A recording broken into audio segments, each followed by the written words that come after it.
Hello बच्चों, welcome back to my channel. कैसे हैं आप सब लोग। आप लोग का बिहार में जो जूनियर काउंसिल का एग्जाम होने वाला है उसकी प्रिपरेशन आप लोग की हो गई थी। अब आप लोग के प्रैक्टिस सेट आ रहे थे जिसमें कि बहुत ही मोस्ट इंपॉर्टेंट क्वेश्चंस हम लोग सॉल्व कर रहे हैं। आज की वीडियो में भी ऐसे ही कुछ इंपॉर्टेंट क्वेश्चंस फाइनेंशियल मैनेजमेंट और शेयर से रिलेटेड रहने वाले हैं, तो एंड तक वीडियो को जरूर देखिएगा। और एक साथ ही मैंने एक वीडियो अपलोड करी है जिसमें कि मैंने आप लोग से डिस्कस किया है कि कैसे आपको अपनी एग्जाम स्ट्रेटेजी बनानी है, कैसे आप अच्छा स्कोर ला सकते हैं। आपको ये देखना है कि कौन कौन सी चीजें आपकी वीक है, कहाँ पर आपको ज्यादा काम करना है, क्या चीज को आप स्किप कर सकते हैं। वो सारी बातें डिटेल में मैंने वहां पर आप लोग को समझाई है, तो वीडियो जरूर से देख लीजिएगा। और आज की वीडियो में कुछ इंपॉर्टेंट क्वेश्चंस हैं, तो शुरू करते हैं। लेकिन शुरू करने से पहले चैनल को सब्सक्राइब जरूर से कर लेना है और ज्यादा से ज्यादा फ्रेंड्स साथ वीडियो को शेयर भी करिएगा। आइए फर्स्ट क्वेश्चन लेते हैं। वित्तीय स्थिति प्रदान करने वाला वित्तीय विवरण है। The financial statement that provides financial position is balance sheet, income statement, cash flow statement, funds flow statement.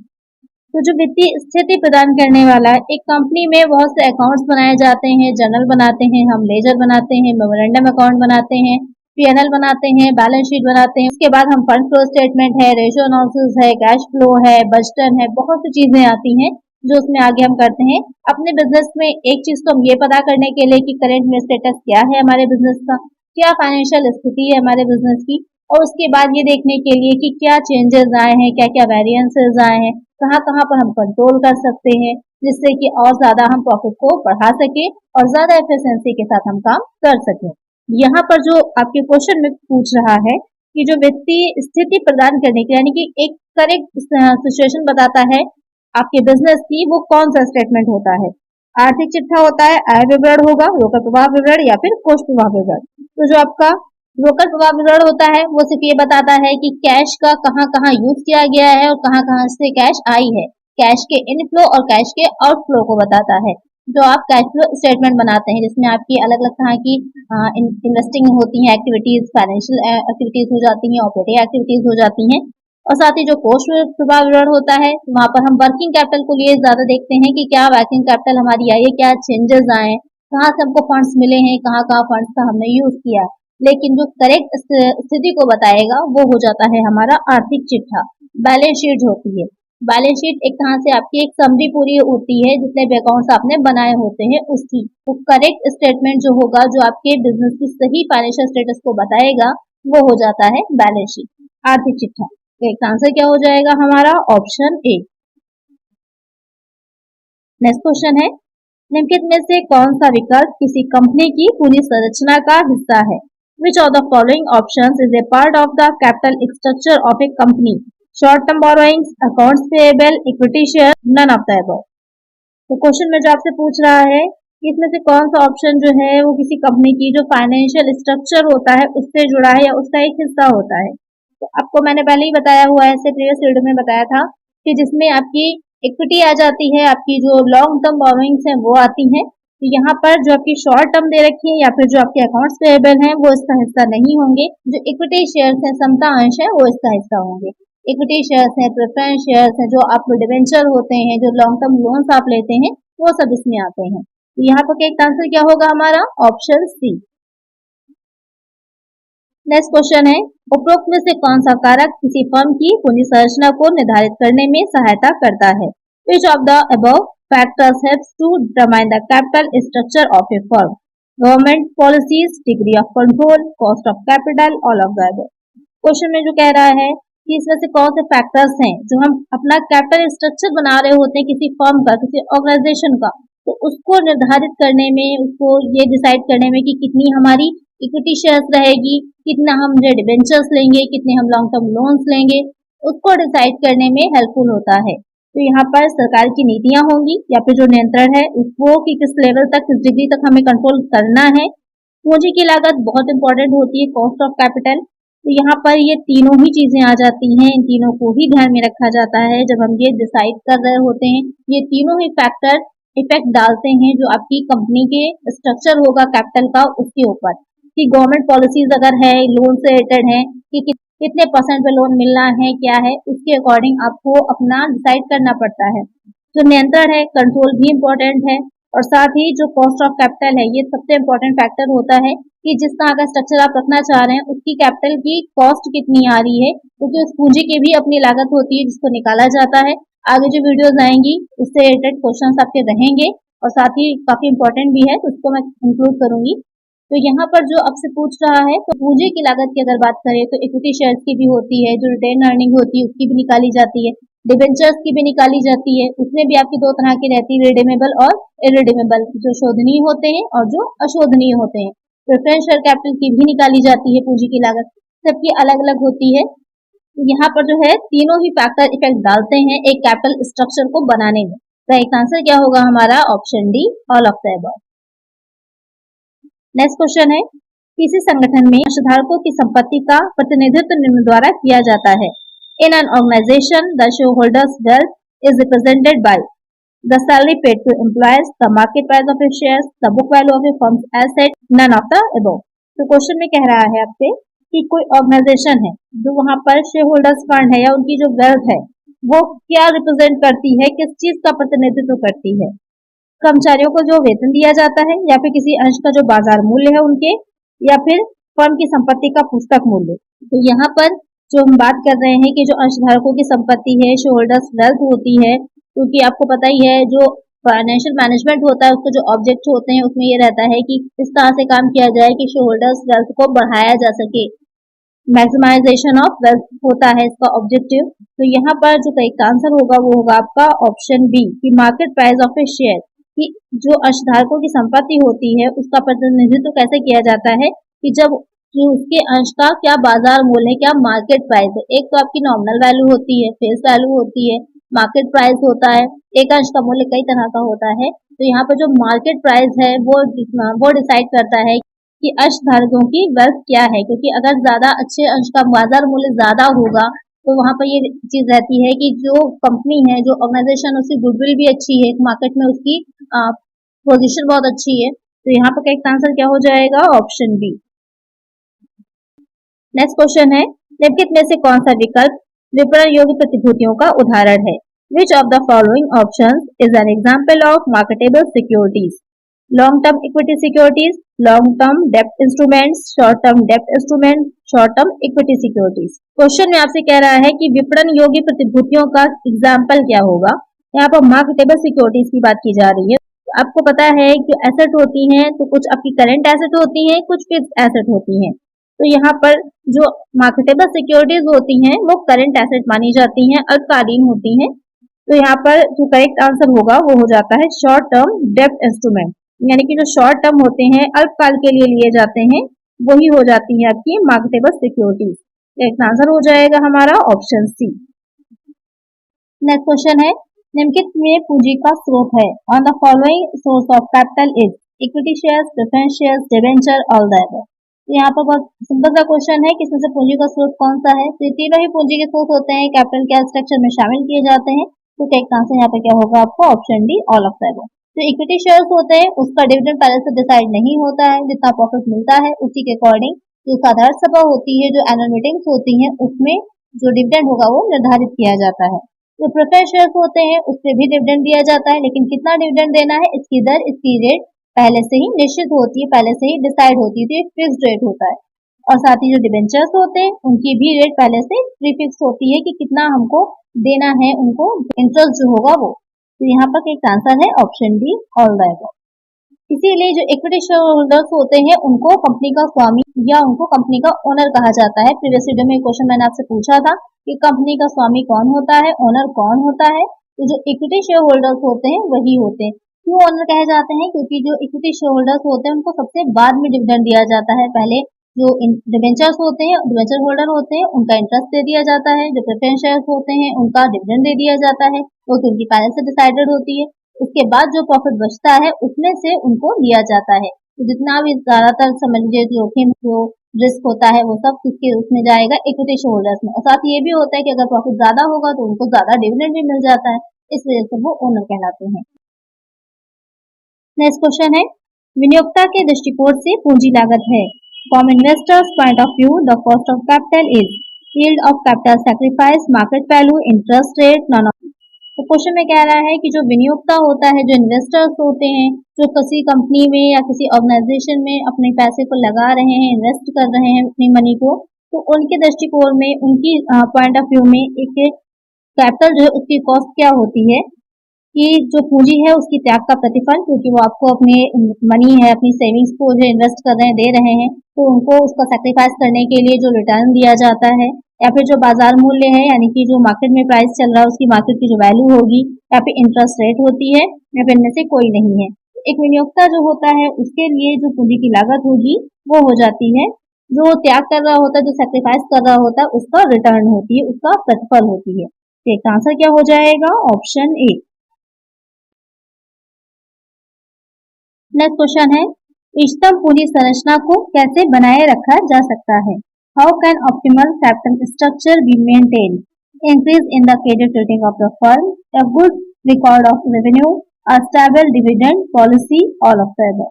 Question में पूछ रहा है कि इस तरह की पूंजी संरचना या कहें इस तरह का कैपिटल स्ट्रक्चर को बनाए रखना कि जो सबसे बेस्ट हो या फिर जो है जो ऑप्टिमल हो, तो यहाँ पर उसे किस तरह से बना सकते हैं, कैसे बनाकर हम रख सकते हैं कि एक बार तो हमने बना लिया, मेंटेन कर लिया, लेकिन उसे आगे के लिए भी मेंटेन रखना, फर्म की क्रेडिट रेटिंग में वृद्धि करके, एक राजस्व का, एक रेवेन्यू का एक अच्छा रिकॉर्ड बना करके, या फिर जो लाभांश नीति है उसको स्टेबल रखकर, स्थिर रख करके, यानी कि बहुत अप डाउन ना हो, जो हमने लाभांश निर्धारित किया है वो उसी दर से हम देते रहें, कम ज्यादा ना होने पाए। अधिक हो जाए तो भी कोई प्रॉब्लम नहीं, कम ना होने पाए, क्योंकि उससे जो है कंपनी की या ऑर्गेनाइजेशन की गुडविल पे इफेक्ट पड़ता है। तो यहाँ पर क्या है, उसे कैसे बनाए रखा जा सकता है? इन तीनों को ही ध्यान में रखना होता है हमको। किसी फर्म की जो रेटिंग है, क्रेडिट रेटिंग है, वो इंक्रीज हो, साथ ही उसका रेवेन्यू का रिकॉर्ड भी अच्छा हो कि अच्छा लाभ वो कमा रही, उसकी इनकम अच्छी हो रही है, और उसकी डिविडेंड पॉलिसी भी स्टेबल है, स्थिर है। तो एक आंसर क्या हो जाएगा? Option D. एक तरह से कह सकते हैं कि ये फैक्टर्स भी है, ये कारक भी है जो प्रभाव भी डालते हैं एक अच्छी कैपिटल संरचना होने के लिए। तो करेक्ट आंसर होगा ऑप्शन डी। नेक्स्ट क्वेश्चन है, कंपनी में पूंजी संरचना का उल्लेख किया गया है। Capital structure is maintain in the companies account, trading account, profit and loss account, balance sheet, profit and loss, appropriate account. तो यहाँ वो क्वेश्चन पूछ रहा है जो कंपनी है उसका जो कैपिटल स्ट्रक्चर होता है वो हमें किससे पता चलता है? व्यापारिक खाते से, लाभानी खाते से, आर्थिक चिट्ठे से, या फिर लाभानी नियोजन खाते से। तो जो एक कंपनी की जो कैपिटल स्ट्रक्चर होता है, अगर ध्यान से आप देखेंगे तो जो मेमोरेंडम अकाउंट बनाते हैं तो वहां पर भी हम कैपिटल से रिलेटेड कुछ नहीं दिखाते हैं। मेमोरेंडम अकाउंट में तो आपके वो डायरेक्ट एक्सपेंसेस हो जाते हैं, परचेजेस हो जाता है, क्लोजिंग ओपनिंग स्टॉक होता है, ये सारी चीजें आती हैं, और उससे क्या निकल के आता है? ग्रॉस प्रॉफिट निकल के आता है। जो लाभानी खाता होता है, प्रॉफिट एंड लॉस अकाउंट होता है, पीएनएल जिसे बोलते हैं, उसमें क्या रहता है? किसी प्रोडक्ट को या जो भी कंपनी का काम हो रहा है उसमें जितने भी इनडायरेक्ट एक्सपेंसेस होते हैं, जो उसके अप्रत्यक्ष व्यय होते हैं, वो सारे इसमें दिखाए जाते हैं, और इससे क्या निकल के आता है? नेट प्रॉफिट या नेट लॉस निकल करके आता है। जो लाभानी नियोजन खाता है, profit and loss appropriate account भी आवश्यकता अनुसार बनाया जाता है। लेकिन जो बैलेंस शीट होती है, आर्थिक चिट्ठा होता है, अगर हम उसकी बात करें, एक साइड आपका लायबिलिटी हो जाता है, दूसरी साइड एसेट हो जाता है। लायबिलिटी साइड में क्या रहेगा? लायबिलिटी साइड में हम उसकी कैपिटल को दिखाते हैं कि कैपिटल कितनी है, ऑथराइज्ड कैपिटल कितनी है, इशूड कितनी है, कितने इक्विटी शेयर्स हैं, कितनी आपकी प्रेफरेंस शेयर कैपिटल है। उसके बाद हम दिखाते हैं कितना रिजर्व है हमारा, रिटेन अर्निंग कितनी है, हमारे लॉन्ग टर्म लोन जो होते हैं, डिबेंचर्स जो होते हैं, ये सारी चीजें हम दिखाते हैं। और जो एसेट साइड है वहां पर हम दिखाते हैं कि कंपनी की एसेट्स कितनी है, करंट एसेट कितनी है, फिक्स्ड एसेट कितनी है, गुडविल कितनी है, मिसलेनियस एक्सपेंडिचर्स कितने, ये सारी चीजें हम दिखाते हैं एसेट साइड में। तो कंपनी के अगर कैपिटल स्ट्रक्चर की हम बात करें तो क्योंकि आपका किससे मिलकर के बनता है? जो आपकी इक्विटी शेयर हो या प्रेफरेंस शेयर हो या फिर डिबेंचर्स हो या फिर जो लॉन्ग टर्म लोन्स लेती है कंपनी, उससे बनता है। वो सब किसमें दिखाया जाता है? बैलेंस शीट में ही दिखाया जाता है। तो कंपनी का कैपिटल स्ट्रक्चर कैसा है उसकी बैलेंस शीट देखकर हमको पता चल सकता है। तो यहाँ पर एक आंसर क्या हो जाएगा? Option C. नेक्स्ट क्वेश्चन है, दीर्घकालिक निवेश निर्णय को कहा जाता है। A long term investment decision is called as short term financing, capital budgeting decision, working capital decision, financial planning decision. तो जो फाइनेंशियल मैनेजमेंट होती है यानी कि जो वित्तीय प्रबंध होता है उसमें बहुत से डिसीजन लिए जाते हैं, बहुत से निर्णय लेने होते हैं। तो यही आपके कई तरह के निर्णय दे रखे हैं। आपको ये बताना है कि जब हम लॉन्ग टर्म इन्वेस्टमेंट से रिलेटेड डिसीजन लेते हैं तो वो क्या कहलाते हैं या क्या कहे जाते हैं? तो इस तरह के डिसीजन हो जाते हैं पूंजीगत बजट निर्णय यानी कि कैपिटल बजटिंग डिसीजन। कि हम ये देख रहे हैं तो यहाँ पर क्योंकि लॉन्ग टर्म से रिलेटेड बात हो रही है तो एक आपका आयगत होता है, एक पूंजीगत होता है। जो भी हमारा लॉन्ग टर्म से रिलेटेड हो जाता है वो हो जाएगा पूंजीगत में आता है। तो यहाँ पर जो क्वेश्चन में आएगा वो हो जाएगा वो कैपिटल बस्टिंग डिसीजन होते हैं कि कैपिटल बस्टिंग हम कर रहे हैं, हम पूंजीगत बजट बना रहे हैं कि किस तरह का बजट होगा, उससे संबंधित हमारे जो निर्णय होते हैं वो आ जाएंगे। एक आंसर हो जाएगा ऑप्शन बी। अगर हम कैपिटल बजटिंग की बात करें कि कैपिटल बजटिंग या पूंजीगत बजट होता क्या है, तो जो पूंजीगत व्यय होते हैं, कैपिटल एक्सपेंडिचर होते हैं, उनको करने के लिए जो बजट बनाया जाता है उसी की प्रोसेस क्या कहलाती है, आपकी कैपिटल बजटिंग या फिर पूंजीगत बजट कहलाता है। जो भी हमारे कैपिटल एक्सपेंडिचर होते हैं, जिन भी चीजों को हम करते हैं, कौन सी चीजें हो जाती हैं जिसका कैपिटल एक्सपेंडिचर किए जाते हैं, तो जो स्थायी संपत्तियां एसेट्स होती हैं उनको परचेज करने के लिए या फिर उनमें किसी तरह की वृद्धि करने के लिए, उनको इंक्रीज करने के लिए, उनका विस्तार करने के लिए, उनमें इम्प्रूवमेंट या फिर सुधार करने के लिए, या किसी तरह के कोई चेंजेस या परिवर्तन करने के लिए, या फिर उनको दोबारा से रिप्लेस किया जा रहा हो, उन्हें पुनः स्थापित किया जा रहा हो तब, या फिर उनका शोध और विकास, रिसर्च या डेवलपमेंट पर जो एक्सपेंसेस आते हैं वो सारे आपके पूंजीगत व्ययों में शामिल हो जाएंगे। और उनसे रिलेटेड जो बजट बनाया जाता है वो पूरी प्रक्रिया क्या कहलाती है, कैपिटल बजटिंग कहलाती है, पूंजीगत बजट कहलाती है। आपको समझ में आ गया होगा कि पूंजीगत बजटिंग क्या होता है। तो जहां पर भी पूंजीगत व्यय से रिलेटेड क्वेश्चन आपका आएगा और कैपिटल बजटिंग दे रखा होगा तो वहां पर आप आसानी से उसे समझ पाएंगे कि कैसे उसमें आपको आंसर निकालना है। नेक्स्ट क्वेश्चन है, निम्नलिखित में से कौन सा एक कारक है जिस पर निवेश निर्णय लेने से पहले विचार किया जाना चाहिए? Which among the following is a factor that should be considered before making an investment decision? यानी कि इन्वेस्टमेंट का डिसीजन लेने से पहले किस फैक्टर पर हमें ध्यान देना चाहिए या क्या फैक्टर इंपॉर्टेंट होता है इसका निर्णय लेने के लिए, किस तरह का निर्णय जब हम निवेश कर रहे होते हैं, इन्वेस्टिंग कर रहे होते हैं वहां पर। Growth opportunities, rotation cost, stability earning, rate of return. तो यहाँ पर किस फैक्टर का ध्यान में रखना चाहिए कि विकास के वहां पर कितने अवसर हैं, जिस क्षेत्र में हम इन्वेस्टमेंट करने जा रहे हैं वहां पर कितना फ्यूचर क्या है उसका, कितना जो है विकसित हो सकता है, क्या विकास हो सकता है। आप ही कोई काम करते हैं, कहीं पर भी कुछ इन्वेस्ट कर रहे होते हैं, पैसे लगा रहे होते हैं, इस चीज का जरूर ध्यान रखते हैं कि वहां पर इन्वेस्ट करके हमारा फ्यूचर में प्रॉफिट क्या मिल सकता है, फ्यूचर में उस चीज में क्या अप्स एंड डाउन आएंगे, क्या उसकी सिचुएशंस रहेंगी, या जो लोग शेयर्स खरीदते हैं, जो लोग जो है म्यूचुअल फंड में इन्वेस्ट करते हैं वो इन सब चीजों पर ध्यान देते हैं कि फ्यूचर में क्या सिचुएशंस रहेंगी, उसी के अकॉर्डिंग वो डिसीजन लेते हैं। तो वहां पर यह आ जाएगा कि विकास की क्या अवसर है। रोटेशन लागत है, स्टेबिलिटी है कि उसमें आय जो हमें इनकम हो रही है उसमें कितनी स्थिरता है, यानी कि स्थिरता का मतलब ये होता है फ्लक्चुएशंस बहुत ज्यादा नहीं कि बहुत कम हुई या बहुत ज्यादा हुई जा रही है। प्रतिफल की दर यानी रेट ऑफ रिटर्न की कितना, जितना हम इन्वेस्ट करेंगे उसमें वापस हमें रेट ऑफ रिटर्न कितना उसकी मिलेगा, कितना हमको प्रतिफल मिल रहा है।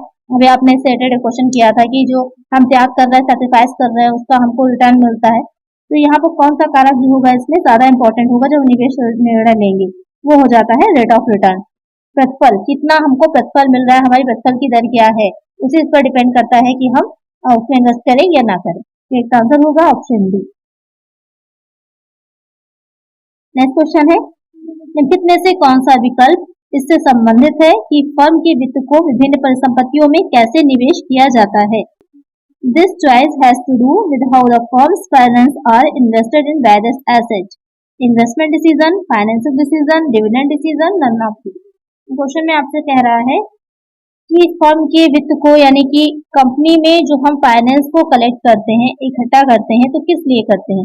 इसीलिए तो करते हैं कि उसकी जो कंपनी की एसेट्स है उसमें हम इन्वेस्ट कर सकें, लगा सकें, और वो आपकी फिक्स भी होती है और करेंट भी होती है। किस तरह की एसेट में हम किस तरह से इन्वेस्ट करें, इससे रिलेटेड जो निर्णय लिए जाते हैं वो क्या कहलाते हैं? Investment decision, financial decision, dividend decision, none of this. तो इस तरह के जो निर्णय होते हैं वो कहलाते हैं इन्वेस्टमेंट डिसीजन, निवेश निर्णय। एक आंसर हो जाएगा ऑप्शन ए। तो यहाँ पर जो निर्णयों की बात हम कर रहे हैं, डिसीजन से रिलेटेड क्वेश्चन देख रहे हैं, उसमें क्या रहता है कि जो वित्त कार्य होते हैं, फाइनेंशियल फंक्शंस होते हैं, उसमें निर्णय लेना, डिसीजन लेना भी बहुत इंपॉर्टेंट काम होता है, इंपॉर्टेंट फंक्शन होता है। तो जो डिसीजन लिए जाते हैं वो मेनली 3 टाइप के होते हैं। एक होता है इन्वेस्टमेंट डिसीजन, दूसरे हो जाते हैं फाइनेंसिंग डिसीजन और तीसरे हो जाते हैं डिविडेंड डिसीजन। जैसे कि आप अपने स्क्रीन पर देख रहे होंगे कि तीनों डिसीजन हो जाएंगे फाइनेंशियल मैनेजमेंट से रिलेटेड। इन्वेस्टमेंट डिसीजन जो हो जाता है उसमें आपके जो कैपिटल एक्सपेंडिचर से रिलेटेड डिसीजन होते हैं, जो पूंजीगत व्यय हैं उससे रिलेटेड जो निर्णय लिए जाते हैं वो शामिल होंगे। और साथ ही वर्किंग कैपिटल के मैनेजमेंट में, यानी कि जो करंट एसेट्स होती हैं उनके मैनेजमेंट पे कि किस तरह से बिजनेस को रन करने के लिए जो आपके छोटे मोटे खर्चे होते हैं बिजनेस को चलाने के लिए, जैसे स्टॉक को लेना है, रॉ मटेरियल को लेना है, या जो बिजनेस में लगातार जो आपके एक्सपेंसेस हो रहे हैं जो कि जो रेवेन्यू एक्सपेंडिचर टाइप के होते हैं, रेवेन्यू नेचर के होते हैं, उन सबको करने के लिए जो आपकी आवश्यकता होती है उससे रिलेटेड जो निर्णय लिए जा रहे हैं वो हो जाते हैं इन्वेस्टमेंट डिसीजन। और जो डिविडेंड डिसीजन होते हैं कि लाभांश किस तरह से दिया जाएगा या कितना घोषित किया जाना है वो आ जाएगा इसमें। और तीसरा हो जाएगा फाइनेंसिंग डिसीजन। फाइनेंसिंग में रहेगा कि दो तरह का रहता है आपकी फाइनेंस की आवश्यकता जो होगी, एक तो लॉन्ग टर्म सोर्सेस होते हैं और दूसरा हो जाता है short term sources. Long term में आपका कैपिटल स्ट्रक्चर आ जाएगा और शॉर्ट टर्म में आ जाता है वही वर्किंग कैपिटल आपका फाइनेंसिंग जो होता है। तो इतने तरह के डिसीजन होते हैं, ध्यान में रखिएगा। आगे जो भी क्वेश्चन आएंगे आप आसानी से उसके आंसर निकाल पाएंगे।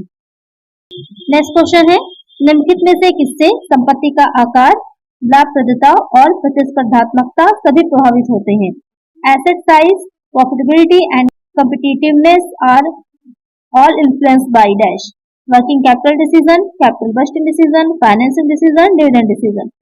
यहाँ पर कह रहा है कि कौन सा या किस तरह का निर्णय डिसीजन होते हैं जिससे कि जो एसेट है उसका साइज है, प्रॉफिटेबिलिटी कंपनी जो है उसकी कितना लाभ होगा, और साथ ही प्रतिस्पर्धा कंपटीशन, क्योंकि कॉम्पिटिटिवनेस बहुत इंपॉर्टेंट होती है किसी भी संस्था की। अगर ऑर्गेनाइजेशन की हम बात करते हैं आज के टाइम में तो कंपटीशन बहुत ज्यादा बढ़ चुका है।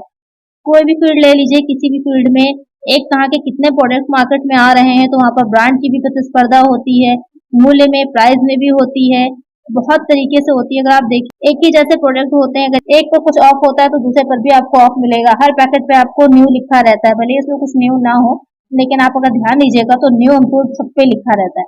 तो आज के टाइम में प्रतिस्पर्धा बहुत ज्यादा बढ़ गई है। तो किस तरह के निर्णयों से प्रभावित होती है वो सब चीजें, वो हो जाते हैं पूंजीगत बजट निर्णय, कैपिटल बजटिंग डिसीजन, कि फ्यूचर में हम क्या कितना करेंगे, कितना हमारे पास बजट है, कितने हमें कितना इन्वेस्टमेंट करना है, और हमारी बिजनेस का आकार कितना होगा, कंपटीशन कितना ज्यादा होगा, और कितना हमारा प्रॉफिट रहेगा। तो एक आंसर हो जाएगा ऑप्शन बी। नेक्स्ट क्वेश्चन है, यह निर्णय विभिन्न दीर्घकालिक स्रोतों से जुटाई जाने वाली धनराशि से संबंधित है। This decision concerns the amount of money to be raised from a variety of long term sources. Investment decision, financial decision, dividend decision, capital budgeting decision. तो क्वेश्चन में कह रहा है आपसे कि जो वेरियस टाइप के या विभिन्न प्रकार के जो लॉन्ग टर्म सोर्सेज होते हैं हमें कैपिटल को कलेक्ट करने के, पूंजी को एकत्रित करने के, तो वो जो निर्णय लिया जाएगा वो किस बेसिस पे लिया जाता है या वो निर्णय कौन से होते हैं, किस तरह के होते हैं? वो हो जाते हैं फाइनेंसिंग डिसीजन होते हैं, वित्त संबंधित निर्णय होते हैं। एक आंसर क्या हो जाएगा हमारा ऑप्शन बी। क्योंकि जो फाइनेंशियल मैनेजमेंट होती है मैंने पहले ही बताया, उसमें जो डिसीजन होते हैं बहुत ही इंपॉर्टेंट होते हैं लेना, कि सही टाइम पर सही डिसीजन होता है वो एक संस्था को, किसी ऑर्गेनाइजेशन को राइट डायरेक्शन में मोड़ सकता है। नेक्स्ट क्वेश्चन है, उस प्रक्रिया का नाम बताइए जो प्रबंधन को मात्रा और समय दोनों के संदर्भ में कोष आवश्यकताओं का पूर्वानुमान लगाने की अनुमति देती है। Name the procedure that allows management to forecast for requirement both in terms of quantity and timing. यानी कि मात्रा और समय दोनों की बात यहाँ पर हो रही है, उसके लिए या उसके संदर्भ में, उसके रेफरेंस में जो मैनेजमेंट होता है हमारा, कि हमें कितनी कोष की आवश्यकता होगी उसका पूर्वानुमान लगाना, पहले से उसकी फोरकास्टिंग करना, वो कौन सा डिसीजन हो जाता है, किस डिसीजन में उसको शामिल किया जाएगा? तो वो हो जाता है फाइनेंशियल प्लानिंग, वित्तीय नियोजन। हम वित्तीय नियोजन जो करते हैं एक फाइनेंशियल प्लानिंग, क्योंकि जो प्लानिंग होगी, जहाँ पर भी प्रबंध की बात आए, मैनेजमेंट की बात आए, वहां समझ लीजिए प्लानिंग उसके साथ साथ चलता है। क्योंकि जो प्लानिंग होता है वो मैनेजमेंट का मेन काम होता है।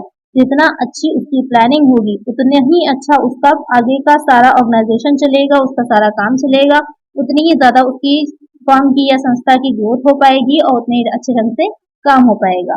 तो यहाँ पर क्या हो जाएगा या क्या कहलाता है वो हो जाता है फाइनेंशियल प्लानिंग।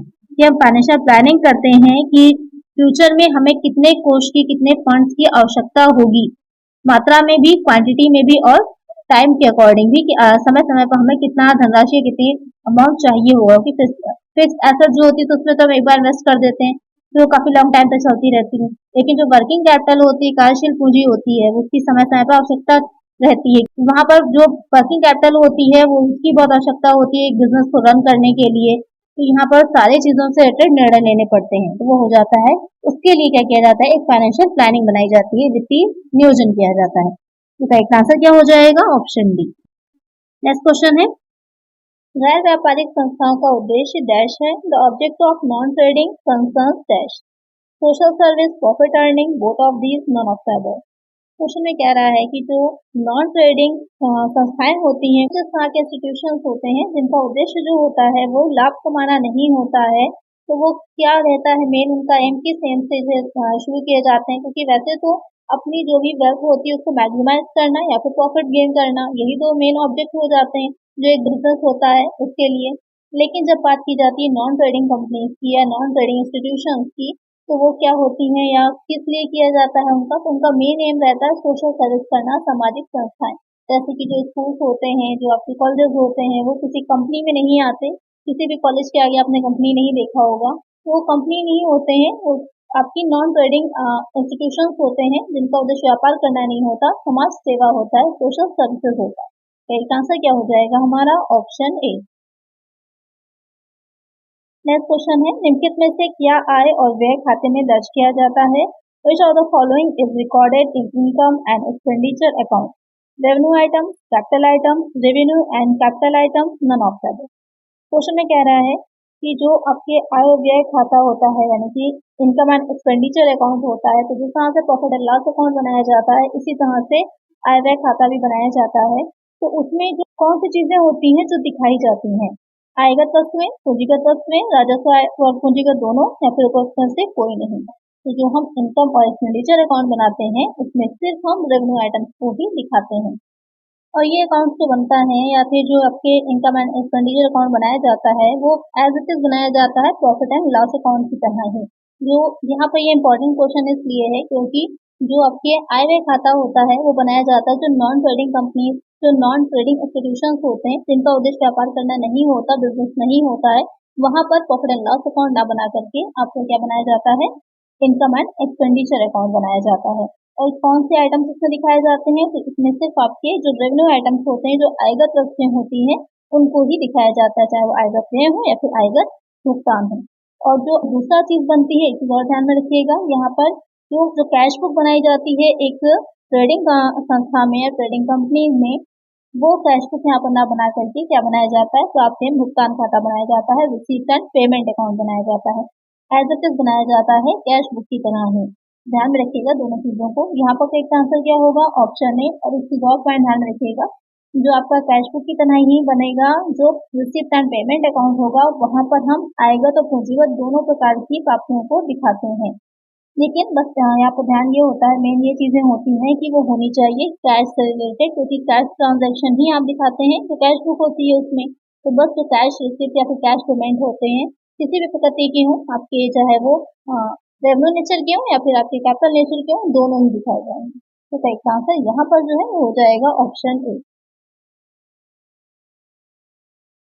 नेक्स्ट क्वेश्चन है, यदि एक माह का किराया भुगतान किया जाना बाकी है तो समायोजन प्रविष्टि डैश होगी। If the rent of 1 month is still to be paid, the adjustment entry will be dash. Debit outstanding rent account and credit rent account, debit profit and loss account and credit rent account, debit rent account and credit profit and loss account, debit rent account and credit outstanding rent account।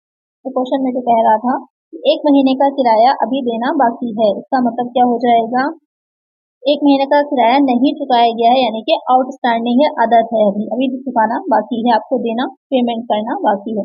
तो वहां पर जो adjustment entries की जाती हैं तो कौन सी entry होगी?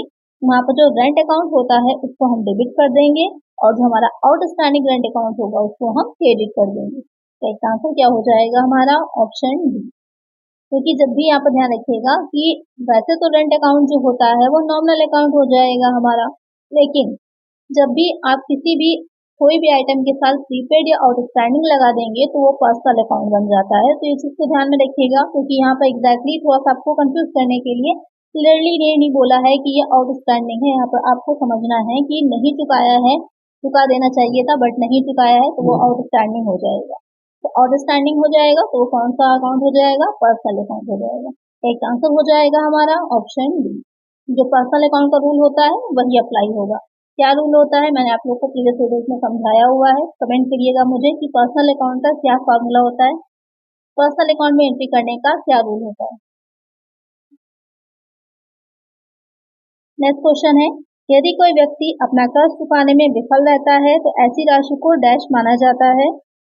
If a person fails to pay his debt such as amount is considered as dash. Bad debt recovered, provision for bad debt, none of the above. Question में कह रहा है कि कोई व्यक्ति है, उसके कोई डेप्ट को, किसी तरह का कर्ज था, उसको पेमेंट करना था, लेकिन उस पेमेंट को चुकाने में वो सक्सेसफुल नहीं होता है, फेल हो जाता है, तो इस तरह का अमाउंट क्या कहलाएगा। व्यक्ति को नहीं पूछा है, अमाउंट को पूछा गया है। अमाउंट क्या कहलाता है? बैड डेट कहलाता है। Bad debt recovered, provision for bad debt, none of the above. ये काफी कंफ्यूज करता है। जब हम लोग पढ़ रहे थे तब भी बहुत कंफ्यूज करता था। जब हम लोग ग्रेजुएशन में आप लोग रहे होंगे तो आप जो कंपटीशन होते हैं तो वहाँ पर बेसिक क्वेश्चन आते हैं, कभी कभी न्यूमेरिकल भी दे देता है। आगे की वीडियोस में मैं न्यूमेरिकल को भी शामिल करूंगी इससे रिलेटेड, कभी कोई पूछ लेता है। तो यहाँ पर कोई राशि जो कि प्राप्त नहीं हुई है, कोई लोन जो कि पे नहीं हुआ है, तो वो क्या कहलाता है? वो चला जाता है आपका बैड डेट में, अशोध ऋण में, जिसका शोधन ना हो सका हो। और जो बाकी के दोनों पॉइंट दे रखे हैं कि रिकवर्ड, जब कभी वही लोन जो होता है वो मिल जाएगा, उसको पेमेंट कर दिया जाएगा तो वो रिकवर्ड हो जाएगा। और प्रोविजन, अगर पहले से ही आपको थोड़ा सा अंदाजा है कि हो सकता है कि ये लोन आपको वापस ना मिले, तो उसके लिए आप अपना अकाउंट में प्रोविजन कर लेते हैं, लाभों में से कुछ राशि उसके लिए अलग से रख करके प्रोविजन कर लेते हैं, जिससे कि आपको किस तरह का लॉस ना हो, तो वो हो जाता है आपका प्रोविजन फॉर बैड डेट। लेकिन यहाँ पर जो पूछ रहा है कि वो क्या कहलाता है, वो कहलाता है बैड डेट। तो एक आंसर होगा ऑप्शन ए। नेक्स्ट क्वेश्चन है, निम्नलिखित में से कौन सी गैर व्यापारिक संस्था की आय की वस्तु नहीं है? Which of the following is not an item of income of non trading concern? Entrance fees, interest, government aid, salary. Question में कह रहा है, यहाँ पर ध्यान दीजिएगा, इनकम की बात पूछी है कि यहाँ पर जो आपके ऑप्शंस दे रखे हैं इसमें से कौन सा ऑप्शन ऐसा है जो कि इनकम का सोर्स नहीं होता है किसी भी नॉन ट्रेडिंग कंसर्न के लिए, नॉन ट्रेडिंग इंस्टीट्यूशन के लिए। प्रवेश शुल्क, ब्याज, सरकारी सहायता, वेतन। तो प्रवेश शुल्क, एंट्रेंस फी रहेगी, क्योंकि जो इसमें लगे होते हैं लोग या जो काम कर रहे होते हैं या फिर जिस तरह के इंस्टीट्यूशन होते हैं, एक तो सोशल सर्विस के पर्पज से होते हैं, तो इनको जो क्या मिलता है या क्या इनको इनकम होती है, तो इनको अनुदान मिलता है गवर्नमेंट से, ग्रांट मिलती है, गवर्नमेंट एड मिलती है, इंटरेस्ट भी मिल सकता है, जो भी इनके बैंक में अकाउंट होते हैं उसमें इंटरेस्ट इनको मिलता है, या फिर जो इनका प्रवेश शुल्क होगा, एंट्रेंस फी होगी, जैसे कि कॉलेजेस वगैरह हैं या स्कूल होते हैं तो इनकी अपनी फीस होती है, वो फीस इनको मिलती है। तो लेकिन इनकी जो सैलरी होती है वो इनकी आय नहीं है, वो इनका एक व्यय रहता है, क्योंकि जो इनके लोग जो कर्मचारी हैं जो काम कर रहे होंगे, वर्कर्स काम कर रहे होंगे, तो सैलरी भी पे करेंगे, वो इनका एक्सपेंस हो जाता है, इनकम नहीं होगी। बाकी तीनों चीजें इनकम है। यहाँ पूछा था कि क्या इनकम नहीं है, वो हो जाएगी सैलरी। तो एक आंसर होगा ऑप्शन डी। नेक्स्ट क्वेश्चन है, यदि आपके पास कैश बुक में क्रेडिट बैलेंस है तो ये क्या दर्शाता है? If you have a credit balance in A cash book, what does it indicate? Bank deposit, bank overdraft, bank balance, cash at bank. Question में कह रहा है कि जो कैश बुक है आपकी, अगर वहां पर क्रेडिट बैलेंस दिखा रहा है, क्रेडिट बैलेंस का मतलब क्या होगा? क्रेडिट साइड बड़ा है, डेबिट साइड छोटा है, तो वो आपका क्रेडिट बैलेंस कहलाएगा। तो जो कैश बुक होती है, डेबिट साइड में आपकी रिसीव्ड आती है, और जो क्रेडिट साइड होता है वहां पर जो कैश पेड होता है वो सारी दिखाते हैं हम। तो यहाँ पर इसका मतलब आपने पेमेंट ज्यादा किया है लेकिन आपको रिसीव कम हुआ है, इसीलिए क्रेडिट बैलेंस है। और नॉर्मली जो आपकी कैश बुक होती है वो आपका कैश रिसीव्ड वाला कॉलम यानी कि डेबिट साइड बड़ा होता है, इसलिए हमेशा डेबिट बैलेंस ही दिखाती है। लेकिन इन केस अगर वो आपका क्रेडिट बैलेंस दिखा रही है तो ऐसी सिचुएशन में वो क्या दर्शाएगी? वो बैंक ओवरड्राफ्ट को दर्शाती है, बैंक अधिविकर्ष को दिखाती है। बैंक अधिविकर्ष क्या होता है? ये छोटे छोटे पॉइंट्स होते हैं, हम लोग को पता होना जरूरी होते हैं। जो कॉमर्स है उसमें छोटे छोटे टर्म्स जो होते हैं बहुत इंपॉर्टेंट होते हैं। हर सब्जेक्ट की अपनी एक लैंग्वेज होती है, तो कॉमर्स की भी अपनी एक लैंग्वेज है। तो अधिविकर्ष जो होता है, जो आपके बैंक में जितने अमाउंट डिपॉजिट होता है उस डिपॉजिट अमाउंट से ज्यादा राशि निकालने के लिए बैंक आपको अलाउ करता है, वो कहलाता है ओवरड्राफ्ट। और ये हर अकाउंट पे नहीं मिलता है, किस अकाउंट पे मिलता है आप लोग मुझे कमेंट करिए। जिन बच्चों का सही कमेंट होगा मैं अगली वीडियो में सबका नाम दूंगी कि किस अकाउंट पर बैंक ओवरड्राफ्ट दिया जाता है। बहुत अच्छा क्वेश्चन है। यहाँ पर करेक्ट आंसर क्या हो जाएगा? Option B. नेक्स्ट क्वेश्चन है, प्राप्ति एवं भुगतान खाता डैश का सारांश है। Receipt and payment account is a summary of dash. Income and expenditure account, profit and loss account, cash book, none of the above. Question में कह रहा है कि जो रिसिप्ट एंड पेमेंट अकाउंट है, अभी इसके बारे में मैंने आपको बताया ही था ये किसकी तरह होता है जब प्राप्त भुगतान खाता बनाया जाता है। तो ये किसका सारांश होगा, किसकी समरी होगा, मतलब वही कहने का है कि किसकी समरी होता है, किसकी तरह बनाया जाता है। तो ये हो जाता है कैश बुक। जो रोकड़ खाता हम रखते हैं, जो कैश बुक हम बनाते हैं, उसकी समरी होता है, उसकी तरह बनाया जाता है। तो ऐसा देख लेते हैं कि जिस तरह कैश बुक में डेबिट क्रेडिट दो साइड होते हैं, उसमें भी आपके डेबिट और क्रेडिट दो साइड रहेंगे। जो आपका रिसीव होता है, रिसिप्ट होती है जो भी, वो आपकी डेबिट साइड में आती हैं, और जो भी आपको भुगतान करना होता है, पेमेंट करना होता है, वो सब हम दिखाते हैं क्रेडिट साइड में।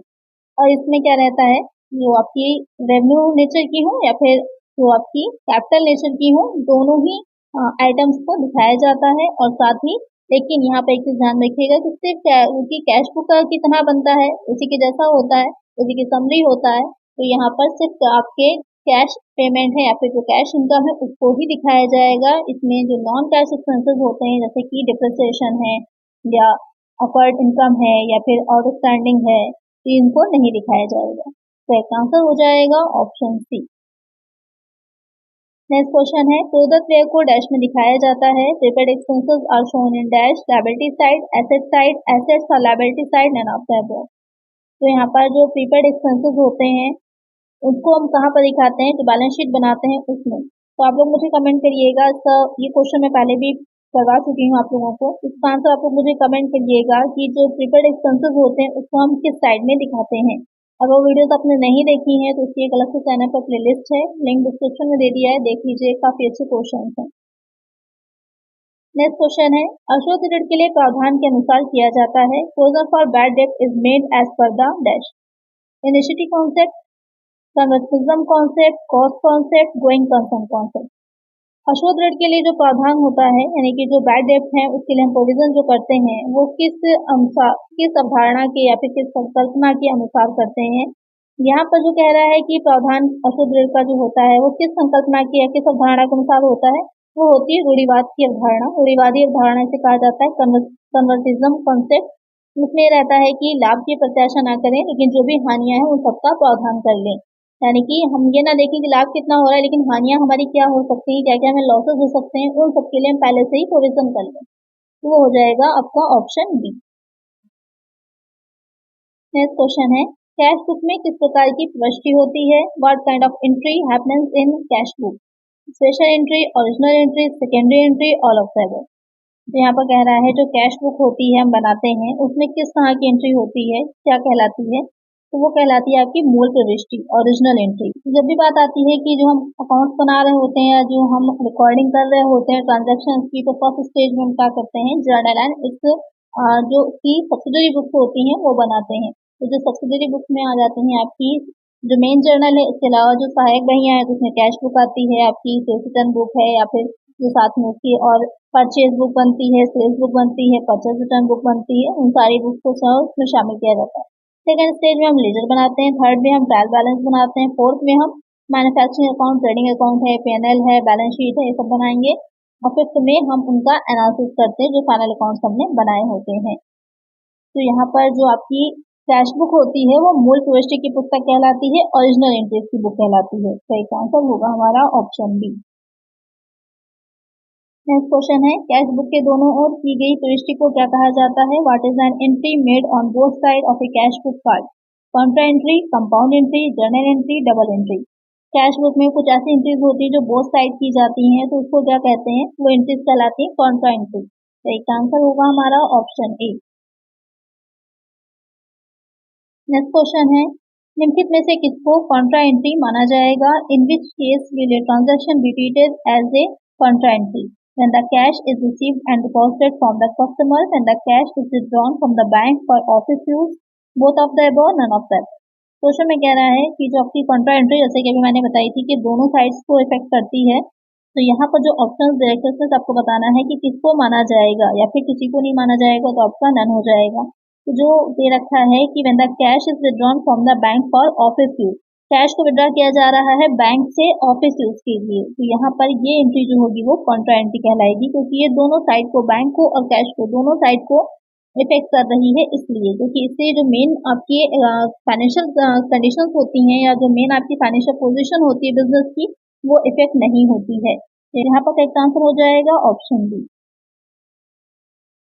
नेक्स्ट क्वेश्चन है, रिकॉर्डिंग के लिए उपयोग की जाने वाली खुदरा रोकड़ बुक क्या है? व्हाट इज ए पेटी cash book use for recording? Payment of पेटी कैश एक्सपेंसेस, पेटी cash receipt, all cash payments, all of the above.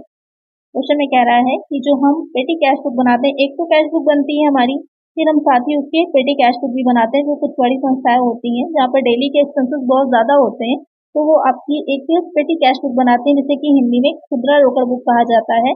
उनका मेन काम ये होता है कि जो डेली के छोटे मोटे एक्सपेंसेस होते हैं उसको नोट करना, जिससे कि किसी तरह की कोई भूल चूक ना हो जाए, कुछ हम भूल ना जाए, कोई छोटा खर्चा रह ना जाए, जिससे कि जो हमारे मेन अकाउंट है उसमें किसी तरह का डिफरेशिएट करें या फिर किसी तरह का कोई अंतर आए।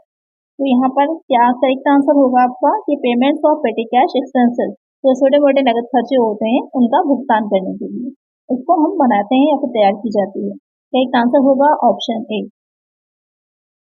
नेक्स्ट क्वेश्चन है, यदि किसी व्यवसाय में कैश बुक बनाई जाती है या फिर रोकड़ पुस्तक बनाई जाती है तो उसे क्या बनाने की आवश्यकता नहीं होगी? If a business is already maintaining a cash book, what does it not have to maintain? Sales book, journal proper, cash and bank accounts in the ledger, purchase book. Question में कह रहा है कि कोई बिजनेस है जो already cash book बना रहा है, तो ऐसे कौन सा अकाउंट जो होगा या फिर उसमें से कौन सी ऐसा चीज है जो उसे नहीं बनानी, कौन से ऐसे बुक है उसे जो नहीं रखनी है। तो अगर वो कैश बुक बना रहा होगा तो उसे cash and bank account laser में नहीं बनाना होता, क्योंकि जो कैश बुक उसने बनाई है उसी से जो निकल करके बैलेंस आ रहा है, उसी बैलेंस को वो आगे अकाउंट में दिखा देता है, इसलिए उसे अलग से लेजर में कैश और बैंक का अकाउंट नहीं खोलना पड़ता। एक आंसर हो जाएगा ऑप्शन सी। नेक्स्ट क्वेश्चन है, पोस्ट डेटेड चेक को क्या मानते हैं? What do you consider post dated cheque as? Cash reverse, account receivables, bank balance, cash.